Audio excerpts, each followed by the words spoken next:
Hi! So, I don't even know where to begin. First of all, I really want to thank every single one of you who just clicked on that button to watch this video, any of the past videos, subscribed, liked, left a comment, subscribe to me on any of my social media. Honestly, from the bottom of my heart, thank you so much. Just interacting with you guys, talking about technology, hearing your input, and all that, it means a lot to me.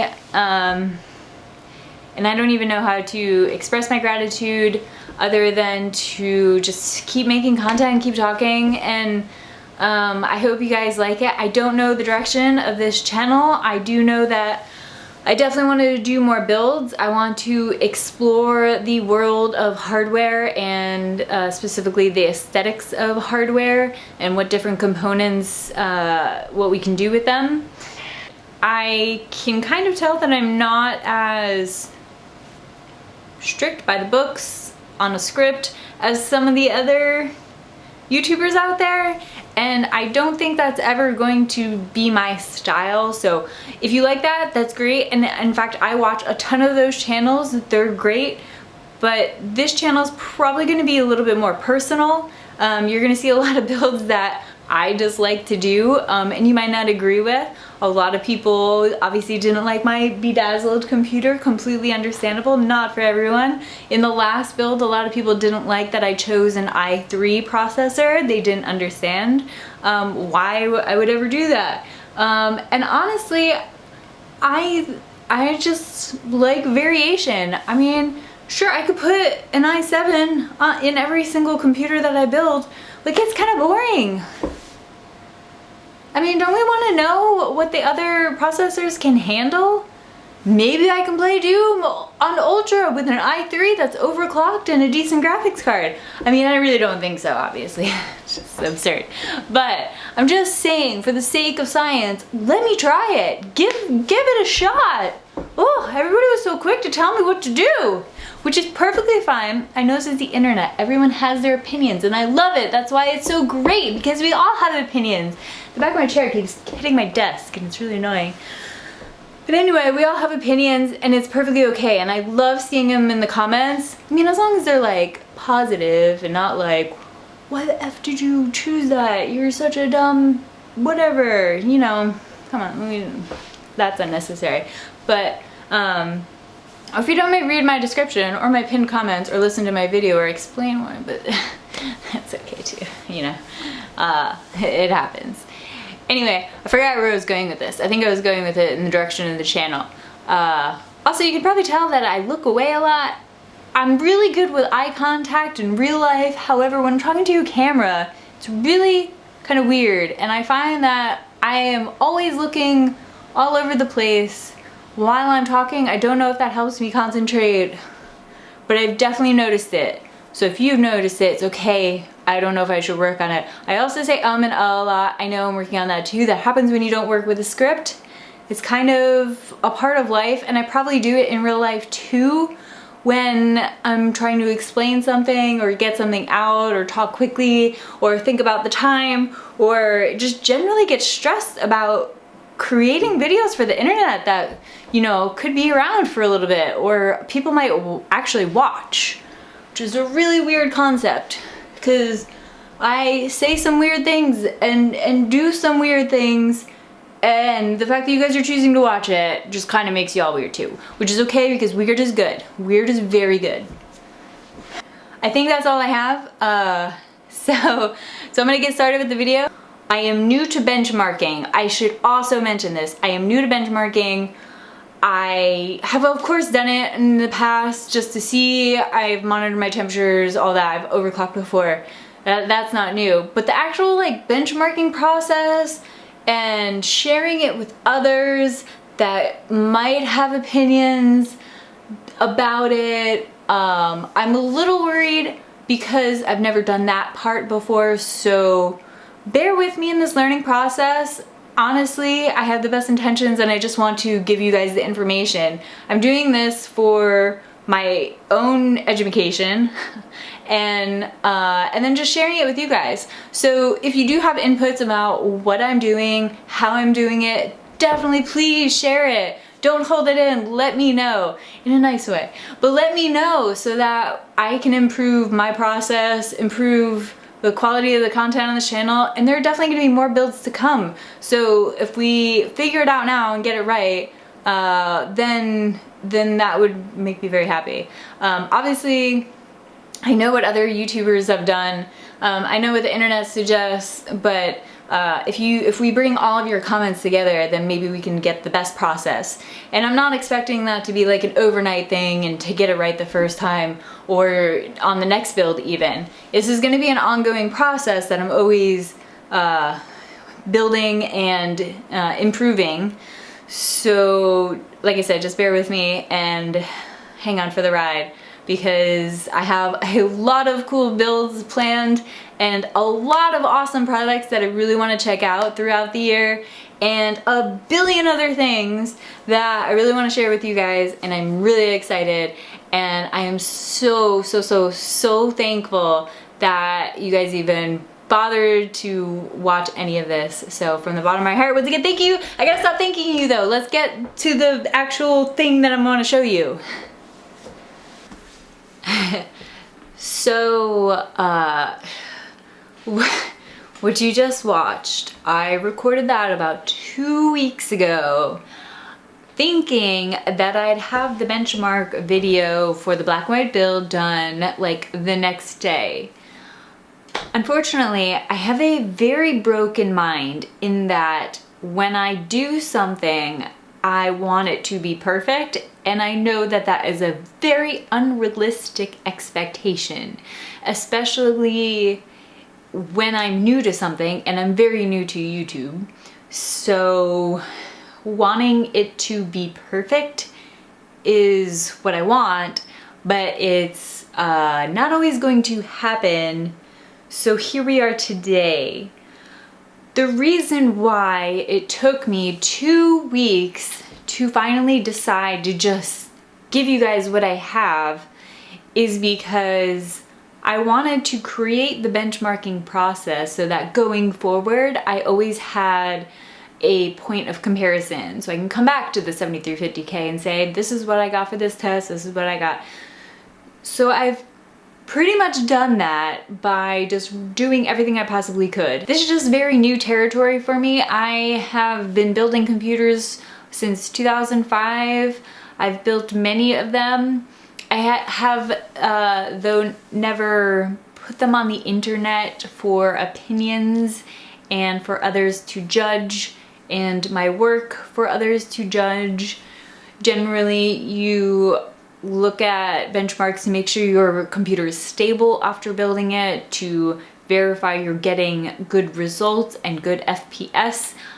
This is, however, a larger stage, so I do feel like what I put out there has to be better, if not, you know, exactly right. The processor, I mean, granted, I do have an RX 480 in there, so it is a fairly decent graphics card, but the processor definitely held its own, and I'm very happy with this processor. The thing I'm not happy about is the price, and I honestly feel that we are going to see a price drop as soon as Ryzen comes out for this processor specifically. I'm sure Intel is going to drop their prices on all of Kaby Lake processors, but this one specifically, it is definitely priced too high.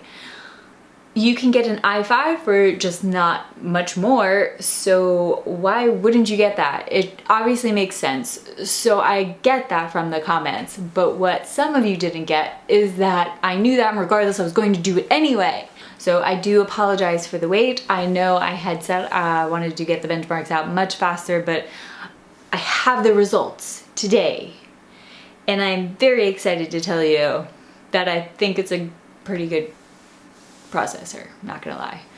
I'm going to show you some graphs. Another thing I did, I went through 5 different games that I feel are relevant. Some of you may disagree, or some of you may want other games. That's perfectly fine.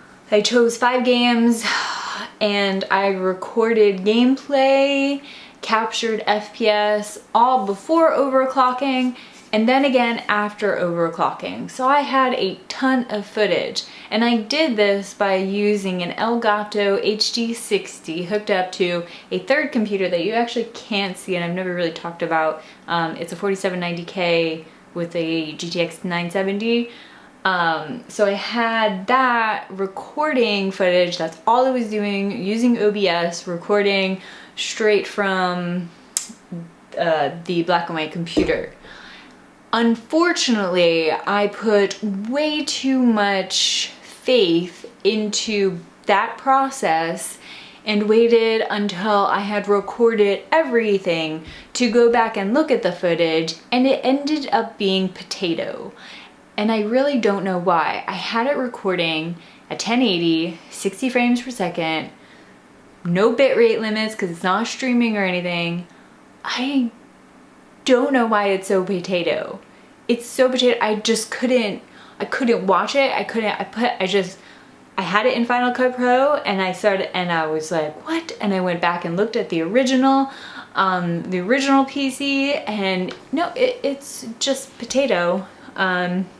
So I apologize, I don't have gameplay footage, because then I was like, well, let me try to do game capture on the actual computer, and it probably would have worked. It did not affect my frames at all in the game, and it didn't seem to affect the game. However, when I went back and looked at that footage, it was really choppy and terrible, and I was at 60 frames. When I did drop it down to 30, it looked a little bit better, but then I also had to downscale for it to get really clean, and then I just didn't want to put something that wasn't what I had wanted in the video. So went through all of that, a lot of wasted time. However, I learned a lot, so we have to look at the bright side. So no gameplay footage, but I put all of the data into charts. I'm gonna put it at the end. You guys can see for yourselves the results. Like I said, I'm very happy. In all the games, I could play them perfectly fine on high or ultra settings. You'll see the settings in the charts that I used, and I was really, really happy. Looked great, felt great, no choppiness.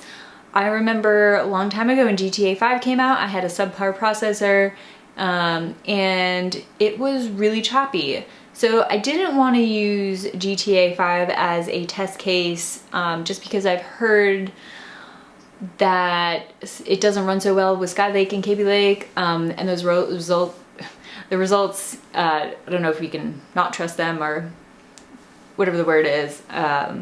So regardless, I didn't go with GTA 5, but I went with its counterpart, I guess, Watch Dogs 2.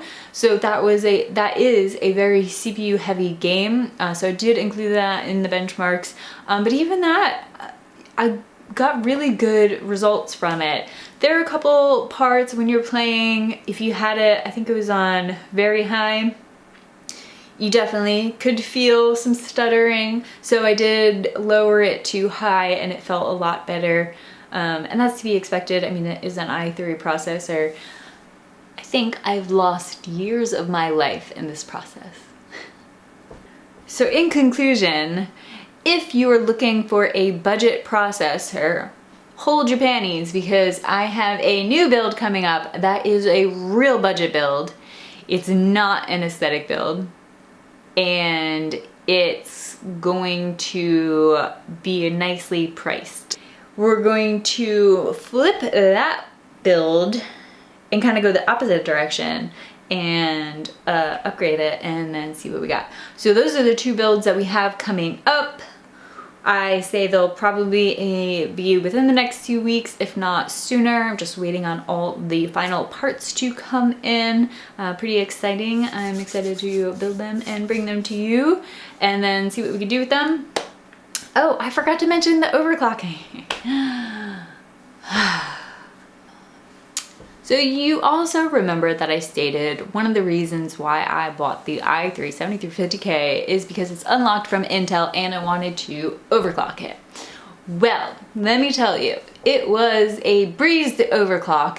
However, I got it to 5 gigahertz with a pretty high 1.44, ran i3-74 CPU stress test, fine, no problem, ran time spy, no problem, ran Prime 95 crash after about 15 minutes.